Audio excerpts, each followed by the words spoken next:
What's up, friends of the good mood? This is Manni and welcome to a bit of a mixed opinion setup here. Cataclysm and Cyclone on the Rook.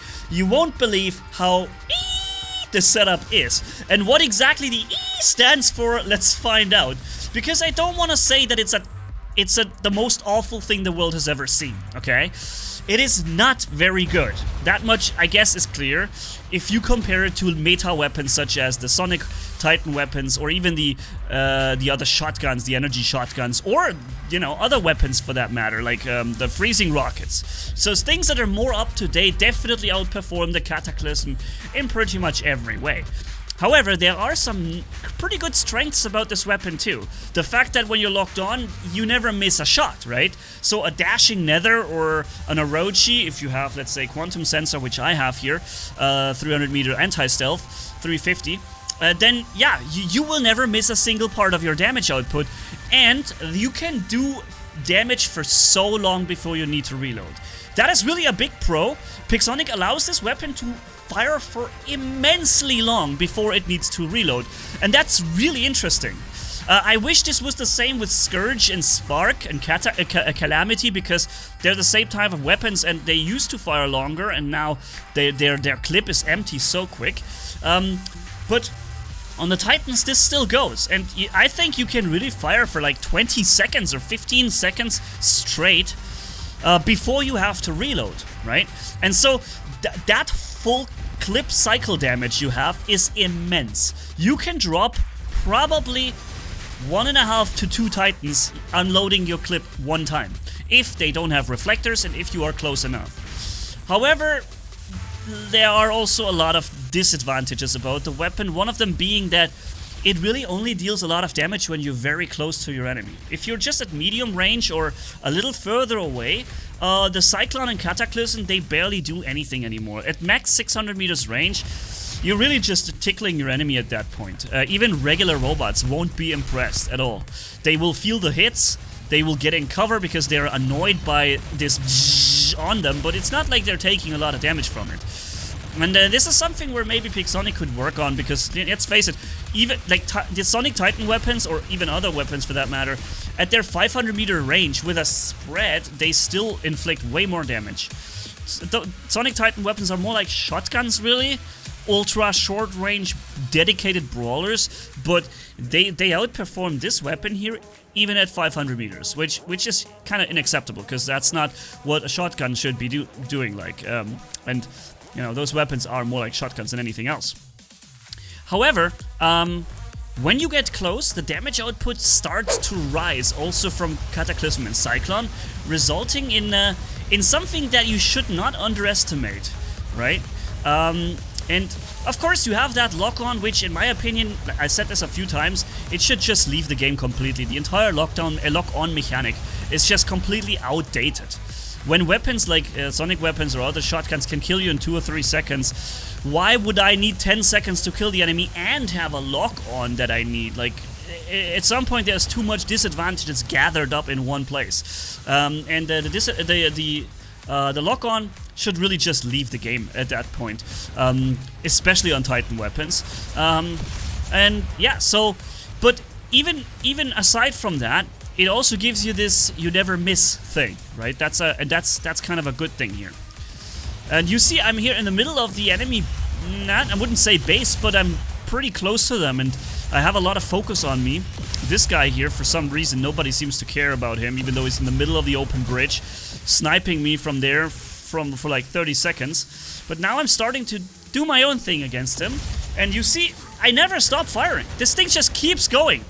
It's also funny here, Silly Putty, greetings, man. I know we had some pretty nasty clashes there on Springfield, and then here on this one, where we fought each other, like singled each other out. And he thought he was stealth there. He thought he could just fool me. But I have the cloaking detection, so I can kill him even in his stealth. But anyways, that just showed you, like, that was one click, and how long have we been firing? Uh-oh, so here comes the problem. I have an enemy Rook coming up with his Sonic weapons, and I do the old turnaround and get myself in cover, but yeah, it is... here, let's jump on the middle. That's a very, very good jump right here, because I can attack and pressure the beacon. I can kill the dude on the beacon at the same time, and I can escape the impending doom from the other Rook. And you cannot fight these Rooks. If they have the freezing rockets, if they have let's say, sonic weapons, or the other Mahavara shotguns and stuff, you know, you can't fight them. You have zero chance. They simply delete you and they don't even notice. Like, they were like, whoa, that was a Rook, that was easy to kill. Well, actually, wait, they still need a long time to kill you because you're a Rook, but you will just not deal damage to them, especially when they have Rooks with physical shields. But you can see I always have the option to get further away from them because I'm a Rook and I'm a ridiculously overpowered machine, and so I can just decide to get away from them here and shoot from further away, not allowing them to basically put me in this situation where I have zero chance, right? And so now I'm baiting them to come over here. I know he's got the freezing rockets, so as he begins to unload, I'm just gonna jump away. See, and now he's in the middle of the open there. He can no longer reach me with his 300-meter freezing rockets. And you can tell this guy wanted to kill this Rook because he understands that his freezing rockets are the hard counter to this setup here. And so he really makes it a very important thing for him to get that Rook destroyed, but he sacrifices himself completely in the process because I understood it and I made sure that he can't get me. Even though I was not particularly... Look at that weird jump. That was... I pressed jump, I had a lag, and then it took all my momentum. Weird. Yeah, so he understood it, I understood it. At the end, I had this mobility to just stay away from him. And now it's good because if I hadn't, he would have been able to probably drop me. Yeah. So, enemy Rook is coming in, and despite being low on health, we know that a Rook, even at low health, is still gonna be hard to take down. So I decide to jump in and finish him off with my buddies here. So, suppressing him and doing max damage at short range and getting the kill. This is where the damage output is really high from the Cataclysm Cyclone. If you just face jump somebody like this, and you hammer in that full connected laser, the damage isn't bad. But again, this weapon is definitely outdated, and it definitely needs, yeah, some love by Pixonic. I think if you want to see this weapon somewhere being used in some way, I should probably rechange my shields here. Yeah, there we go. Yeah, this weapon needs some love. Starting with removing the target lock and dealing more damage at range, and that will already make a big difference, I think.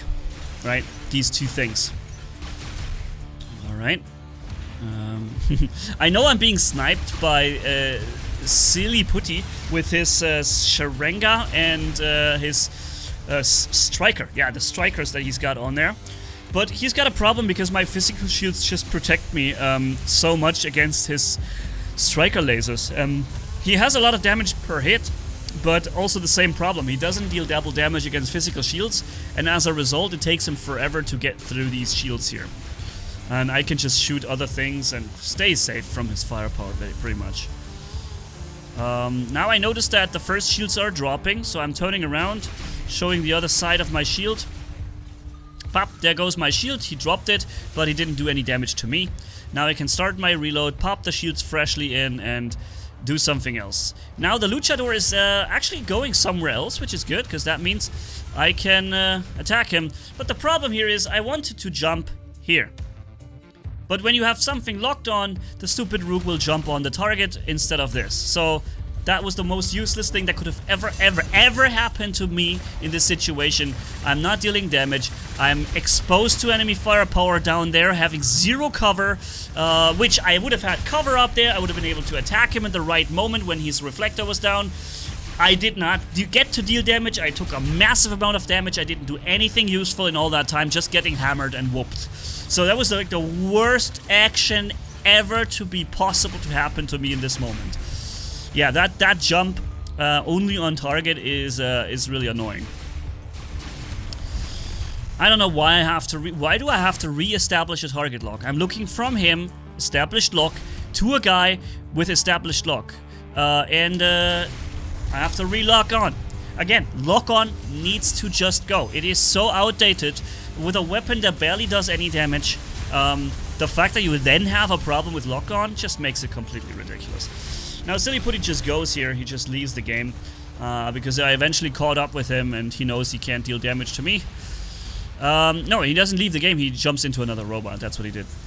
But this game is pretty much over, so I'm jumping here on the, what's it called here, the Imugi. And with my anti-stealth, I get him even though he's just... Wait a minute. How much time was between his stealth? So, let's count this. Can't believe he went into another stealth. So he's coming out of stealth, landing, and now he touches the ground. His stealth is now deactivated. For 1, 2, 3, 4, 5 seconds. 5 seconds no stealth, and he's back in the next flight ability. Does the Imugi have the Deft Survivor, Clever Survivor skill? Does he get his ability at 50% when he has the pilot skill? He must have, because there's literally no other way he can have another flight within 5 seconds. That was 5 or 6 seconds and his flight was back. It must be the Clever Survivor or Deft Survivor skill, but I wasn't sure right now if the Imugi does get that. But it seems like it does. Alright, so dropping here a Crisis with Reaper. A very dangerous setup. Keeping on, jumping into... I believe this was our base, actually. Yeah, they were attacking our base if I get this correctly. I'm not sure right now, actually. I don't know if it was our base or the enemy base. I got one dude killed. Quick switched over to the next one. Oh man, I remember the time when Cataclysm and Cyclone was really powerful and was really good.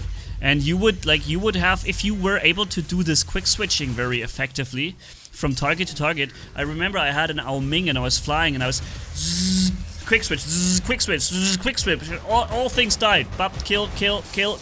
And the quick switch every time worked and I kept my target lock and just basically killed like 4 people in a few seconds with using only 20% of my firepower or of my clip.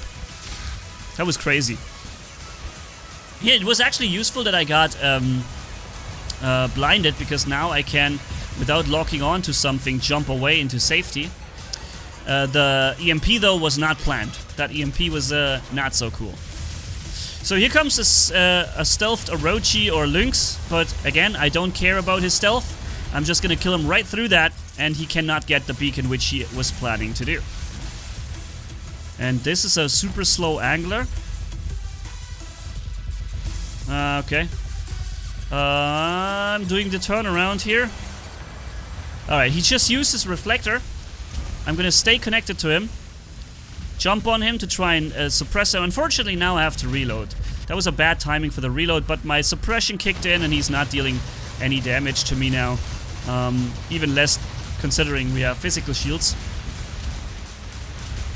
Why am I so insanely slow? Battleship field on me, alright. Also, one of those really nasty things about War Robots these days is these shields. Not shields, these slowing fields. I hate them. Really do. So, now that my weapon is finally reloaded, his reflector died off, we can jump in, suppress him one more time, and just basically get him killed together with my team. Pretty good situation here. So, I would like to ask you, what do you think, ladies and gents, about Cataclysm Cyclone? Not specifically on the Rook, just in general the weapon. Of course, on a Rook you can make everything kind of work, but the problem remains that you'll have to look and face the enemy, which you don't really want to do with the Rook all the time, and you need a long time to deal the damage. But look how fast we are, in fact, dropping the Minos here. It's not like it dies in 2 seconds, which the Sonic weapon would do, but the damage is consistent and reliable, and it is not bad. You shouldn't be underestimating this. By the way, I'm not sure who put the slowing field on me. Maybe it was even Corzo with his in Luchador. If so, then wow, dude, hats off to that maneuver. I was gonna start turning around and not giving him any chance to deal damage, but look, I can't turn around because I'm slowed in this moment. The slowing field had me locked in that situation. I could not turn around and provide all the shields from all directions to him. So I'm not sure who made that that slowing field happen. If this was a coordinated attack by the same guy with his Luchador, then that was really an impressive move.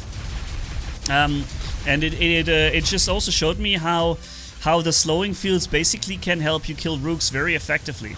Because now they are unable to turn their shields, their shield sideways, and they only have that one side shield. They look at you, and that's it, right? But we're still in the game. We can shoot over the cover here really well, and now we have to reload though. But again, it's a long reload, yeah, but it's but you fire for even longer before you need it. So in this situation, I think the long reload is actually okay. If the weapon would deal a bit more damage, though, it would really, you know, it used to be very dangerous. It used to be a weapon that really deals good damage. Now it's like, meh. Unless you stand very close to your enemy, the damage output is relatively mediocre. And now I'm somehow getting suppressed from behind. Yeah, a rook jumped on me, suppressed me. And that's why my damage output is now stopping entirely. That was sad, because that would have been definitely a nice way to kill that Minos very quickly. But yeah, so let me know what you think about this type of weapon, ladies and gents. There it is. Yeah, thanks for watching. Have a good one. Manni signing off, and until next time. Bye-bye.